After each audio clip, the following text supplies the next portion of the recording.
Je n'ai jamais pensé que je finirais mes jours ici, entre les pierres tombales, la terre humide et l'écho des cloches lointaines qui annoncent les enterrements. Ma vie est devenue partie intégrante de ce même paysage funèbre que je soigne depuis 30 ans.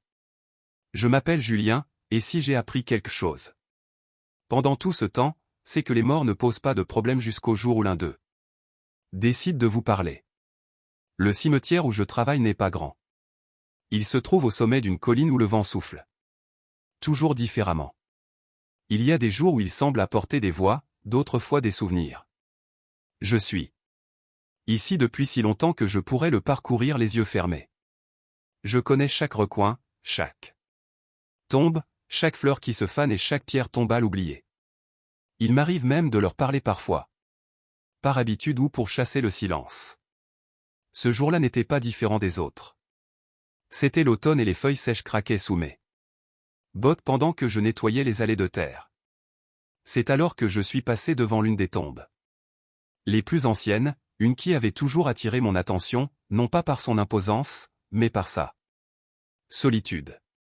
Une petite pierre tombale en pierre blanche et fissurée, avec un ange à côté, brisé par le passage du temps. Le nom était presque effacé, mais on pouvait encore le lire, Benjamin, 1984 à 1991. Personne n'était jamais venu la visiter. Je n'ai jamais vu de fleurs fraîches, ni de prières, ni de larmes sur cette tombe, seulement le silence. Mais ce jour-là, quelque chose a changé. Pendant que je balayais les feuilles, une voix d'enfant a brisé l'air. Une voix claire, sereine, qui ne semblait ni fantomatique ni terrifiante, simplement réelle, Julien. Je me suis figé. Le vent s'est tu. J'ai tourné la tête immédiatement, pensant que peut-être quelqu'un était entré dans le cimetière sans prévenir. Il n'y avait personne, seulement moi, l'ange brisé et cette tombe. « Et qui est là ?» ai-je demandé avec un nœud dans la gorge. Silence. Je me suis approché. J'ai regardé. Autour de moi. Rien. J'ai fait quelques pas vers l'entrée, espérant voir un enfant curieux qui me ferait une farce, mais le portail était toujours fermé avec le cadenas qui pendait. Nous étions seuls. J'ai pensé que c'était peut-être mon esprit ou le vent qui jouait avec mes souvenirs. Je suis retourné à mes tâches. Je ne voulais pas y accorder plus d'importance, mais juste au moment où je m'éloignais, je l'ai entendu de nouveau, « Ne pars pas, Julien. » J'ai senti ma peau se hérisser.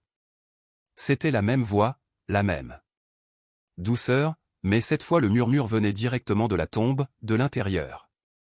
Je ne savais pas quoi faire. Je suis resté paralysé, fixant cette pierre tombale comme si c'était une porte entre deux mondes. Mon cœur battait fort, mais pas de peur.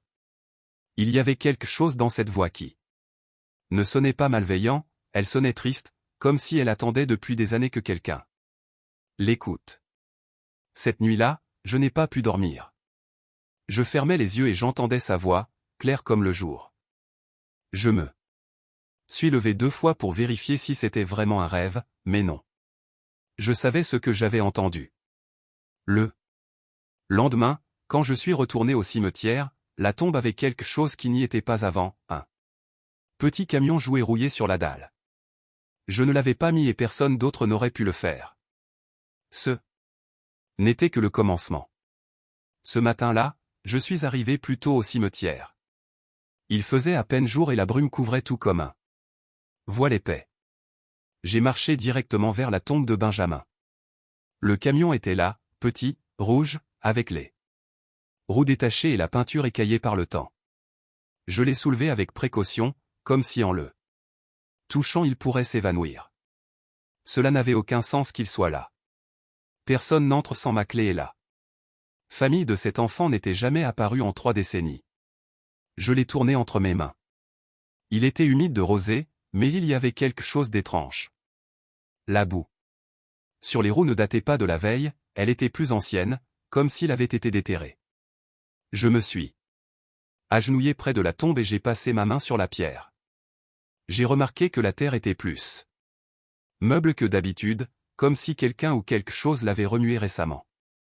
J'ai regardé autour de moi. Personne, seulement les arbres qui murmuraient avec le vent et le croassement lointain d'un corbeau solitaire. Benjamin, ai-je murmuré presque sans y penser, me sentant. Idiot. C'était toi. Rien, seulement le silence. Je me suis levé avec le camion encore dans la main. Quand je me suis tourné pour continuer à travailler, j'ai entendu le bruit d'un petit caillou qui roulait derrière moi. Je me suis retourné brusquement et il était là. Un autre jouet. Cette fois, un petit soldat vert qui venait de sortir de terre, à moitié enterré près de la pierre tombale. J'ai senti un frisson remonter le long de mon dos. Ce n'était pas possible. J'ai vérifié mes poches. Le camion rouillé était toujours avec moi.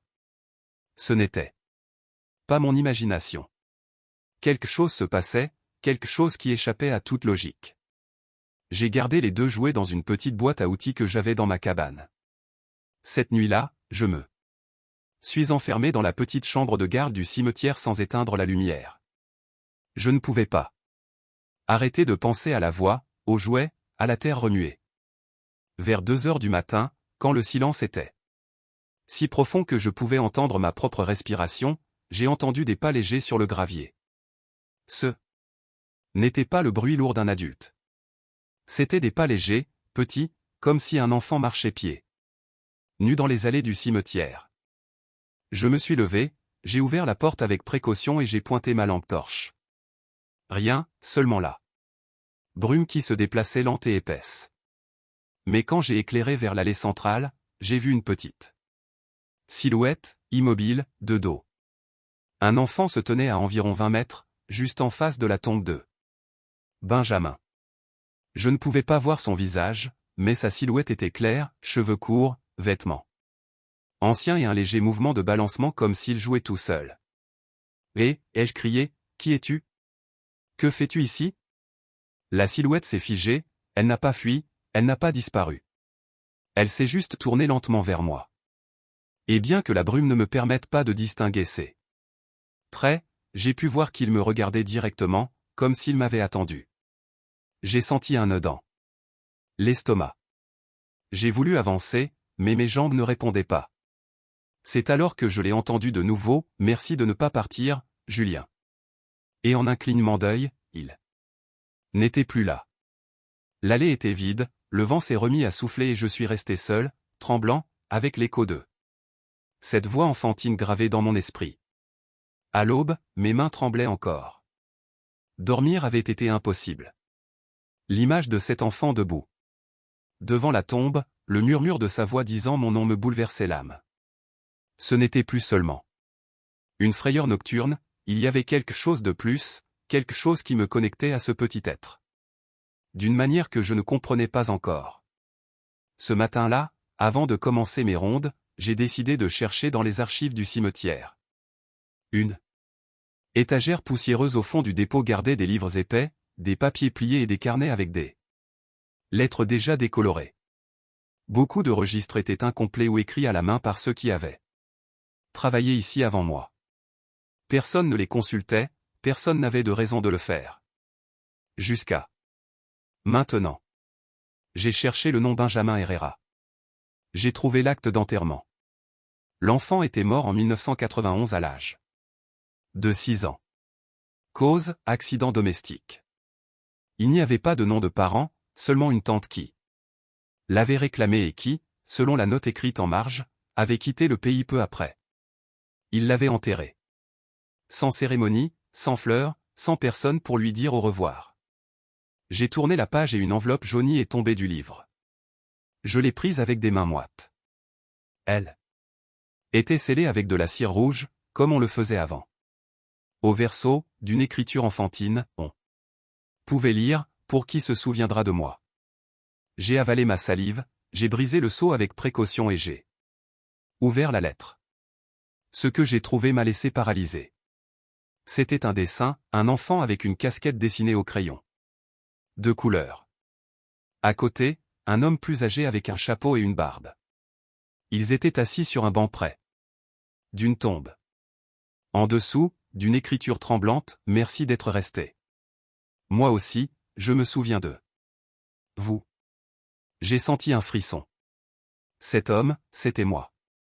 C'était impossible. Je ne connaissais pas cet enfant. Je ne l'avais jamais vu. Il ne pouvait pas se souvenir de moi. Et pourtant, j'étais là, dessiné avec précision, ma barbe, mon chapeau, le banc près du cyprès. Je suis sorti en courant des archives, je suis allé directement à ce banc et je me suis assis. Le camion rouillé était toujours dans ma poche. Je l'ai placé sur la pierre tombale à côté du petit soldat vert. Le vent a soufflé doucement et pendant un instant, cela sentait le pain sucré, une odeur qui m'a transporté dans l'enfance, aux après-midi avec mon grand-père, aux jeux dans la cour de terre, aux souvenirs que je croyais enterrés. Alors j'ai su que cette voix ne me parlait pas seulement comme gardien, elle me parlait comme quelqu'un qui avait aussi besoin d'être rappelé. Et pour la première fois, j'ai osé le dire à voix haute, Benjamin, si personne ne s'est occupé de toi dans la vie, maintenant moi, je ne partirai pas de ton côté. Mais le cimetière avait d'autres plans. Ce même après-midi, en inspectant le mausolée nord, j'ai trouvé autre chose. Une boîte en métal encastrée derrière un mur fissuré. À l'intérieur, des photographies. Anciennes, tout en noir et blanc, tout avec des enfants. Et au fond, une image plus récente. C'était moi, endormi dans la cabane, et à côté de moi, un enfant debout dans le coin de l'image. Le même enfant. Benjamin. Cette nuit-là, je n'ai pas voulu dormir. Je me suis assis dans la cabane avec les lumières éteintes, le thermos de café chaud et l'âme nouée. J'avais la lettre dans ma poche, le dessin gravé dans ma mémoire. Et une certitude. Quelqu'un me guidait vers quelque chose de plus grand, quelque chose qui se cachait dans ce cimetière depuis des années. Peu après minuit, j'ai commencé à entendre des pas dehors. Ce n'étaient pas des animaux, c'étaient des pas fermes, lents, presque rythmés. Je suis sorti avec ma lampe torche en main, pointant vers chaque recoin, mais il n'y avait personne. Alors une pensée étrange m'est venue, quelque chose de presque enfantin, cherche où tu n'as jamais regardé. Alors je suis allé au secteur le plus ancien du cimetière, là où les pierres tombales sont torduées, couvertes de mousse, où les arbres sont plus vieux que les registres, où personne n'est enterré depuis des décennies. Là, ma lampe torche a clignoté, elle a littéralement clignoté comme si quelque chose voulait que la batterie tombe en panne, mais elle est restée allumée assez longtemps pour que je voie une croix de bois brisé, inclinée vers le sol, sans nom, sans date, sans fleurs, seulement un numéro rouillé cloué à la base, 72B. Elle n'apparaissait pas sur la carte. Je suis immédiatement allé vérifier les plans. J'ai cherché ce numéro, j'ai révisé tous les registres.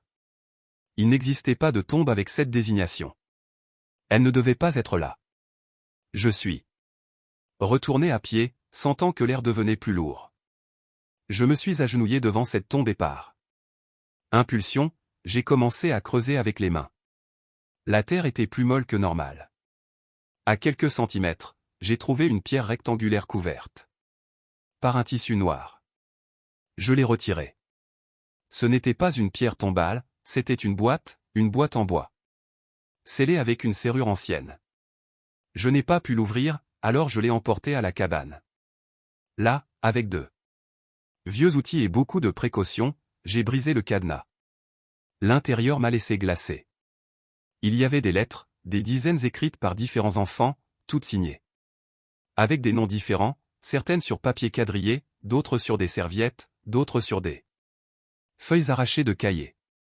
Elles disaient toutes des choses comme « Je vais bien, maman. Ne pleure pas, papa.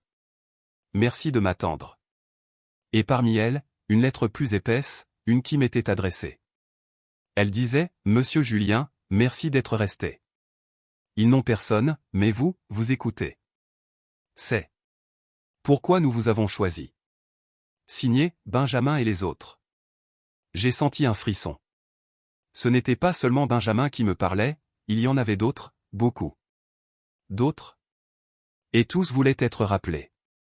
Depuis cette nuit, les lumières de la cabane clignotent à la même heure. Parfois je vois de petites ombres courir entre les cyprès et quand je m'assieds sur le banc, je trouve toujours un nouveau dessin, une fleur ou un camion jouet. Je ne suis pas seul. Eux non plus. Mais le véritable secret était encore enterré. Et je craignais que cette croix avec le numéro 72B ne soit que la première. Je ne voulais pas continuer, pas cette nuit-là, mais quelque chose me poussait, quelque chose entre peur et devoir, comme si je n'étais plus seulement un gardien, mais un témoin, un narrateur. De ce que personne n'ose raconter. À 2h30 exactement, comme la nuit précédente, j'ai entendu 3 coups légers à la porte de la cabane. Ce n'étaient pas des coups secs ni violents, ils étaient timides, comme ceux d'un enfant. Je me suis approché avec le cœur battant aux tempes. J'ai ouvert la porte. Il n'y avait personne. Mais sur le seuil, il y avait quelque chose. Un petit camion rouge jouet sale, avec une roue cassée, le même que j'avais trouvé la nuit précédente sur la tombe sans nom. Cette fois, sur sa partie inférieure était collée une note froissée, « Monsieur Julien, ne nous oubliez pas. Je suis dans le coin où la lumière n'entre pas. Benjamin. Le coin où la lumière n'entre pas. » Il n'y avait qu'un seul endroit comme ça dans le cimetière. Le mausolée. Effondré au bout de l'allée, couvert par un énorme saule. Personne ne s'en approchait, même pas les chats. J'ai mis ma veste, j'ai pris ma lampe torche et j'ai marché sans réfléchir. La brise soufflait glacée. Les feuilles craquaient comme des os secs. En arrivant, j'ai poussé la grille rouillée. Le grincement a résonné comme une lamentation. La porte du mausolée était entr'ouverte. Je suis entré.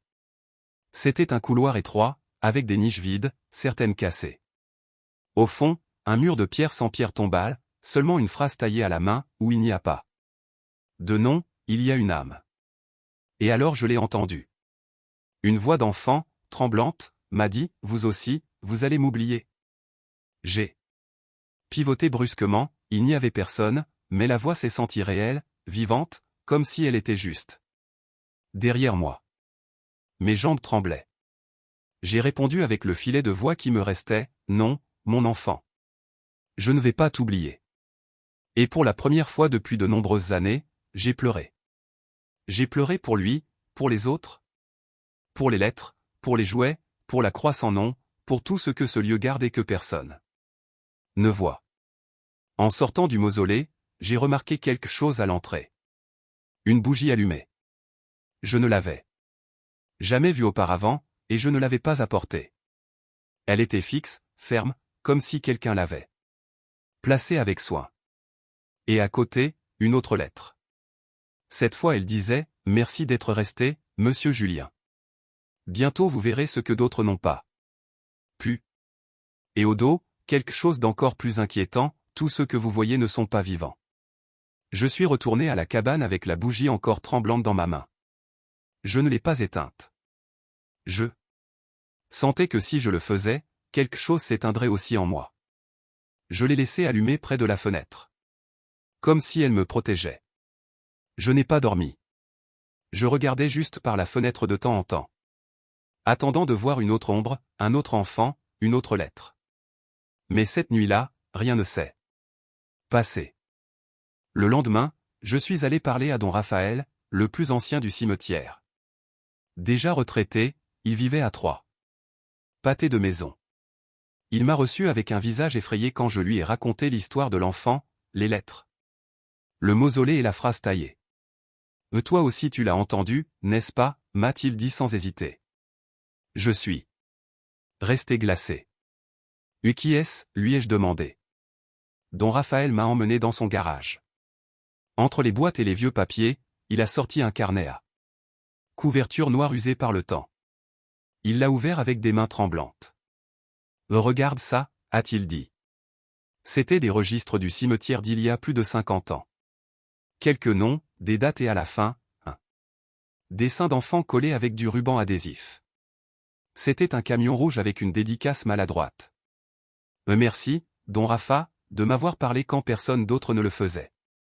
Benjamin. Je l'ai regardé fixement. C'était le même nom, le même jouet. Je n'ai jamais su qui était cet enfant, a murmuré Raphaël. Je ne l'ai jamais vu. J'entendais seulement sa voix et je trouvais des choses, jusqu'à ce Que j'arrête de lui répondre.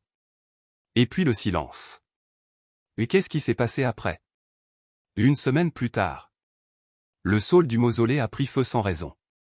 Il ne pleuvait pas, il n'y avait pas d'éclair, mais il a brûlé. Ils disent que c'était l'âme de l'enfant qui essayait de se libérer. Mais moi je crois qu'il attend encore que quelqu'un l'écoute vraiment. Le lendemain, j'ai pris de la peinture blanche et je suis retourné au mausolée. Juste au-dessus de la phrase taillée, j'ai écrit avec soin, Benjamin, 1974. Tu ne seras plus oublié. J'ai laissé le carnet là, comme un témoignage, et je me suis assis sur le banc en face. Le vent a soufflé doucement. Dans ce calme, j'ai cru entendre un rire d'enfant, léger et apaisé. Quand j'ai regardé de nouveau, le camion rouge n'était plus sur la pierre tombale, mais près de l'entrée du mausolée, comme abandonné par quelqu'un qui n'en avait plus besoin. Depuis ce jour, le cimetière a retrouvé sa tranquillité. Plus de voix, plus de jouets mystérieux, plus de lettres. Mais parfois, quand le soleil décline et que le vent caresse les vieux murs, il me semble entendre un murmure à peine perceptible, merci de t'être souvenu de moi. Le camion rouge reste là, petit gardien silencieux, rappelant que parfois, tout ce dont nous avons besoin, c'est que quelqu'un se souvienne de nous. Même dans l'oubli, même dans la mort, nous existons dans la mémoire de ceux qui nous ont croisés, ne serait-ce qu'un instant.